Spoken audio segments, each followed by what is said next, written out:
Ал Қарағанды облысында пошта бөлімшесінің кассирі өз-өзіне қол салды. Соның алдында ғана кассадан қомақты сома жетіспейтіні анықталыпты. Өзін өлімге қиған Мөлдір Тапинаның туыстарының айтуынша, оған бөлімше басшысы жоғалған ақшаны тап деп қысым жасаған. Мөлдір ақыры өз үйінде асылып қалған, бірақ пошта бөлімшесіндегілер оқиғаның мүлдем басқаша болғанын айтып отыр. Тараптарды тілшіміз Саят Сабдалы тыңдап келді.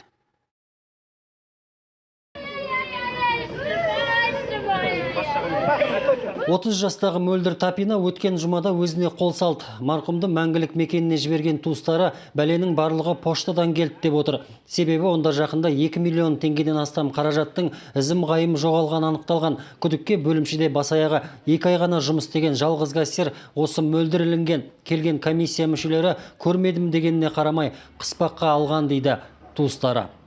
Марқұмды жақындары адамның ала жібін аттамайтын жаны нәзік әрі өте тұйық болатын дейді. Ал мына соңғы жағдайлар оның жан дүниесін әбден кескілегенге ұқсайды. Сондықтан ол таңертеңгілік мезгілде күйеуіне білдіртпей тұрып көрші бөлмеге өткенде мына киім ілгішке асылып қалған. Өзі анемия второй степени. Қой, мына қызым құлақтымаған екен ғой деп көтеріп, үйіме ауырып қалдың ба деп көтеріп басам, вешалкада жіптелініп тұр, түсінесіз бе? Құлыным су, ешкім жоқ.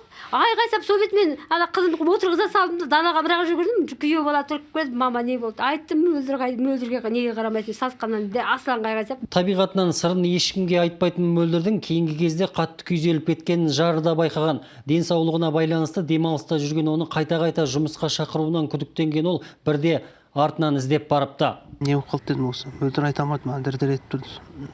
Не болды десем, айта осы жұмыстың алдында не болды, осы бір не засадча болды. Бастығы сосын Мөлдірге угрожать етіпті. Егер бүгін ақшаны тап, неше күн Мөлдір айтпаған ғой соны маған. Ішінде жүрген сол күні ғана білдім ғой мен соны неткен. Оказывается 9 теңге Мөлдірге төлесін деп жатқан. Сосын мен айттым, бастығы мен туралы да айтыпты, сен күйеуіңді де жұмыстан шығарамыз.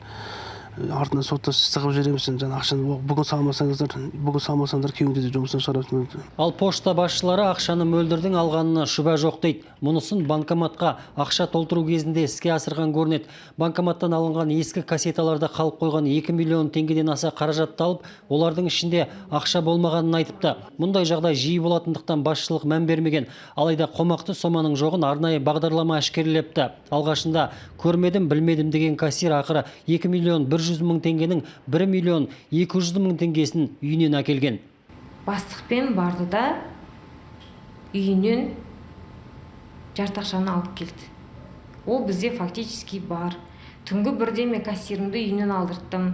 Кассаны қайтадан аштық. Жаңағы әкелген ақшаны проходқа алдық. Комиссияның көзінше қайтадан по программе де алдым. Бұлай да фактически да алып кассамызға салдық ол ақшаны. Қолмен жазып берген бүкіл распискасы бар. Осындай сумманы әкелдім, осындай сумма қарызмын дегенде. Содан кейін қалған ақша біраз суммасын ұстап қойыпты, мойындады өзі. Дегенмен марқұмның туыстарының арызы бойынша полиция адамды өзіне қол жұмсауға итермеледі деген баппен іс қозғаған.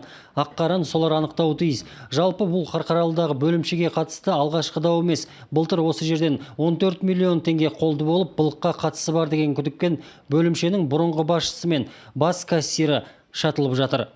Саят Сабдалы, Николай Колесниченко, КТК, Қарағанды облысынан.